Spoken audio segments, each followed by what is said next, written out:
Assalamualaikum warahmatullahi wabarakatuh. Nama saya Nanda Pratiwi, MPM 18343, kelas C. Di sini saya akan menjelaskan tentang perbandingan hukum perdata dari rangkuman ketiga buku, yaitu buku pertama dari DRH Salim HS SHMS, kedua itu ada bukunya R. Suwarso SHMH, dan yang terakhir itu dari bukunya Prof. Dr. Sunarjati Hartono SH.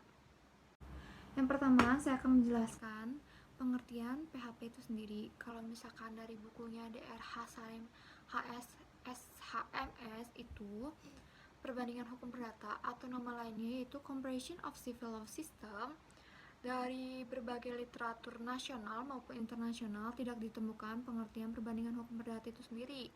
Tetapi adanya juga pengertian tentang hukum komparatif atau comparative law. Pengertian komparatif itu sendiri yaitu sebuah perbandingan sistem hukum di dunia yang membandingkan perbedaan dan persamaan sistem hukum tersebut. Dan yang kedua, ada pengertian perbandingan hukum perdata dari bukunya R. Suwarso SHMH. Di sini, perbandingan hukum perdata itu, ilmu pengetahuannya itu usianya masih relatif muda, dan perbandingan hukum perdata tersebut dapat mencapai perdamaian di dunia. Yang ketiga itu ada dari bukunya Prof. Dr. Sunarjati Hartono SH. Nah, perbandingan hukum perdata itu dapat dilakukan menurut hukum perdata maupun hukum publik, yang dimana dapat dilakukan dengan membanding-bandingkan suatu lembaga hukum di masa yang lampau dengan sifat atau corak lembaga hukum yang sama di masa yang sekarang. Yang kedua, saya akan menjelaskan tentang fungsi, tujuan, dan manfaat mempelajari PHP itu sendiri. Dari bukunya DRH Salim HS SHMS, manfaat mempelajari PHP yaitu yang pertama ada membantu dalam pembentukan undang-undang baru, terus mempersiapkan dalam penyusunan undang-undang yang seragam, dan yang ketiga itu penelitian pendahuluan pada penerimaan perundang-undangan asing. Keempat, untuk kepentingan peradilan mempunyai pengaruh terhadap peradilan pada umumnya. Kelima, penting dalam perjanjian internasional, dan terakhir itu penting untuk menerjemahkan yuridis. Tujuannya itu untuk mengetahui sebab-sebab adanya perbedaan tersebut. Di sini juga manfaat perkembangan hukum perdata itu dibagi menjadi dua, yaitu teoris dan praktis. Kalau teoris itu keuntungannya itu lebih ke perkembangan teori-teori. Kalau misalkan yang praktis itu kegunaannya itu lebih ke pelaksanaan secara nyata teori-teori tersebut. Kita lanjut, ada dari bukunya R. Suwarso SHMH. Di sini tujuannya itu tidak semata-mata untuk mencari perbandingan atau persamaan hukum perdata itu sendiri, tetapi juga mencari sebab-sebab atau faktor-faktor yang untuk mempengaruhi persamaan dan perbandingan dari sistem hukum yang diperbandingkan, dan memiliki fungsi yang penting dalam rangka penyempurnaan, pembinaan, dan pembentukan hukum nasional. Fungsinya yaitu untuk memberikan pengembangan ilmu hukum dan juga untuk pendalaman dan perluasan pengetahuan di bidang filsafat hukum, sosiologi hukum, dan sejarah hukum. Kalian bisa lihat di atas kegunaannya PHP itu sendiri ada 6. Dan yang pertama itu unifikasi hukum itu, yaitu kegunaannya itu perbandingan hukum dikaitkan dengan usaha-usaha unifikasi hukum, baik unifikasi nasional, internasional, atau regional. Dan pembaruan hukum itu sendiri dapat memperdalam hukum kita sendiri. Jadi secara kayak kita bisa meneliti secara objektif kelebihan dan kekurangan hukum kita sendiri, sehingga kita melihat kemungkinan-kemungkinan pengaturan problem-problema di sosial. Nah, kalau misalkan penentuan asas-asas umum dari hukum berguna bagi hakim dan pengadilan-pengadilan internasional dalam usahanya dalam menentukan the general principle of the law yang merupakan sumber penting dari hukum publik internasional. Dan ilmu pembantuan hukum perdata internasional, karena hukum perdata internasional hanya dapat bekerja dengan baik apabila disertai dan dibantu oleh perbandingan hukum. Maka perbandingan hukum merupakan ilmu pembantu dari hukum perdata internasional. Dan yang terakhir itu ada pendidikan penasehat juridis.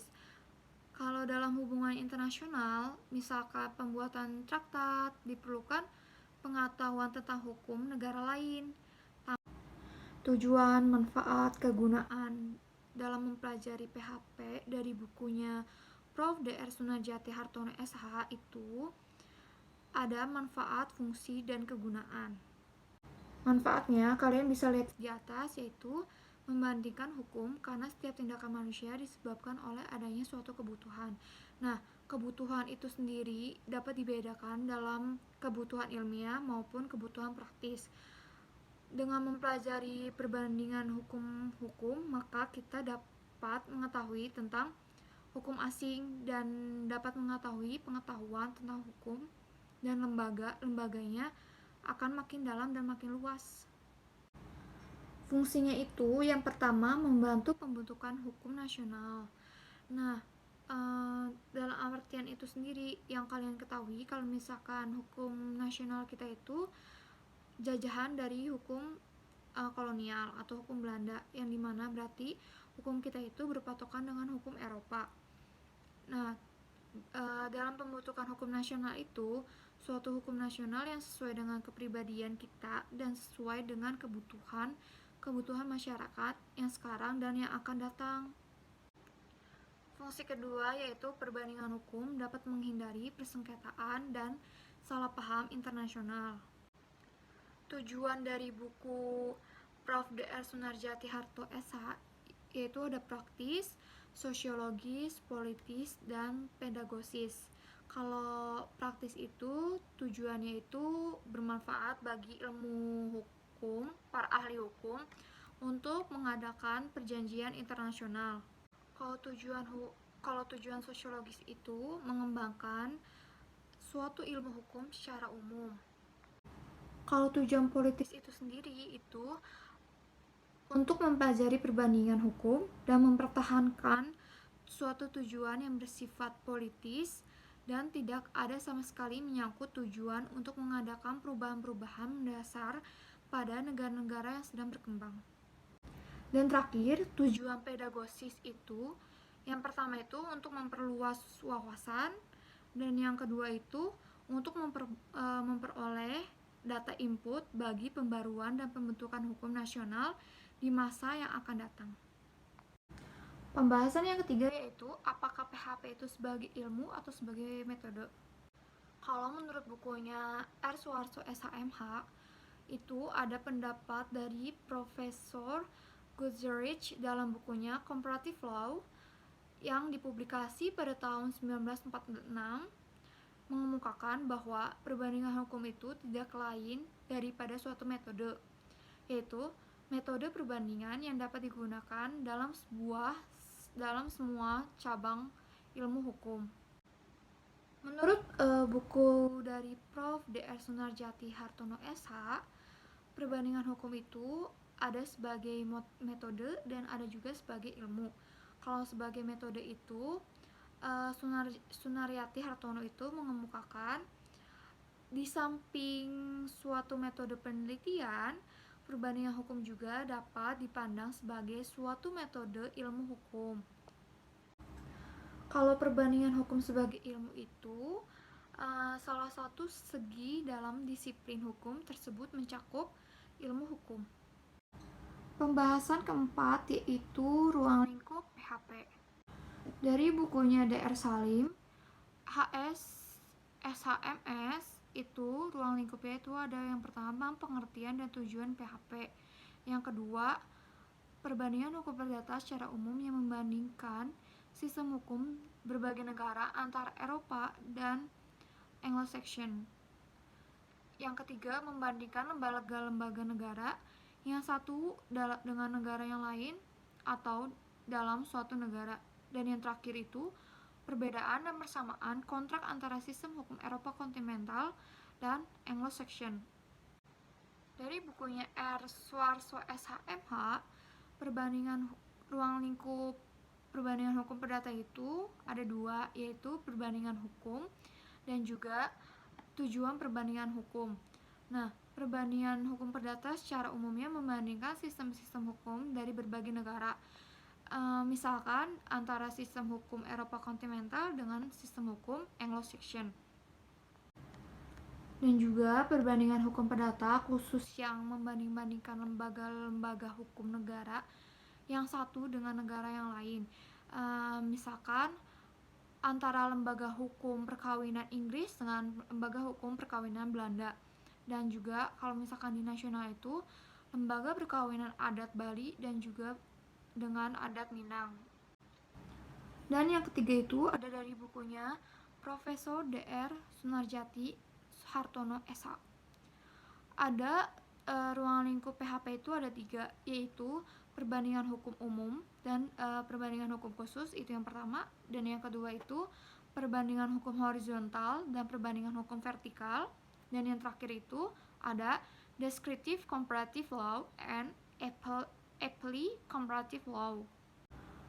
Kalau perbandingan hukum umum itu yaitu memperbandingkan sistem hukum yang satu dengan sistem hukum yang lain. Kalau misalkan perbandingan hukum khusus itu membandingkan suatu lembaga sistem hukum yang dari lembaga yang satu dengan lembaga yang lain. Sistem horizontal itu membandingkan sistem hukum atau lembaga hukum dari sistem hukum yang satu dengan sistem hukum yang lain, atau lembaga hukum dari sistem hukum yang lain dalam kurun waktu yang sama. Nah, perbandingan hukum vertikal yaitu membandingkan keadaan sistem hukum atau lembaga hukum tertentu pada masa tertentu dengan keadaan sistem hukum atau lembaga hukum tersebut pada suatu masa yang lain dalam kurun waktu yang berbeda. Descriptive comparative law and apply comparative law. Kalau descriptive comparative law itu mengumpulkan dan meluruskan atau memberikan ilustrasi deskriptif data tentang sistem-sistem hukum atau lembaga-lembaga hukum yang membandingkan, mencari persamaan-samaan dan perbedaan tanpa menganalisis lebih lanjut. Kalau apply comparative law itu mengumpulkan dan melukiskan data tentang sistem-sistem hukum atau lembaga-lembaga hukum yang dibandingkan secara persamaan-persamaan dan perbedaan-perbedaan dan menganalisis lebih lanjut dari hasilnya. Dan terakhir, saya akan menjelaskan tentang perbedaan antara sistem Anglo-Saxon, sistem Eropa kontinental, sistem hukum Islam terkait hukum kontrak dan hukum ekonomi. Menurut bukunya Prof. D.S. Sunarjati Hartono SH, kalau sistem hukum Anglo-Saxon itu dalam hukum kontrak dibagi menjadi 2 kategori, yaitu sumber hukum primer dan sumber hukum sekunder. Sumber hukum primer merupakan sumber hukum yang utama. Para pengacara dan hakim menganggap bahwa sumber hukum primer dianggap sebagai hukum itu sendiri. Sumber hukum primer meliputi putusan hukum pengadilan, stasiun, dan peraturan lainnya. Sumber hukum sekunder merupakan sumber hukum yang kedua. Sumber hukum sekunder ini mempunyai pengaruh dalam pengadilan, karena pengadilan dapat mengacu pada sumber hukum sekunder. Dan sistem hukum Eropa kontinental, dalam kontrak Eropa kontinental, sumber hukum berasal dari undang-undang yang merupakan peraturan perundang-undangan yang dibuat oleh pemerintah. Pada dasarnya, sumber hukum Eropa kontinental dapat dibedakan menjadi 2, yaitu sumber hukum formil dan sumber hukum material. Sekian penjelasan saya mengenai perbandingan hukum perdata dari rangkuman ketiga buku. Kurang lebihnya saya mohon maaf. Assalamualaikum warahmatullahi wabarakatuh.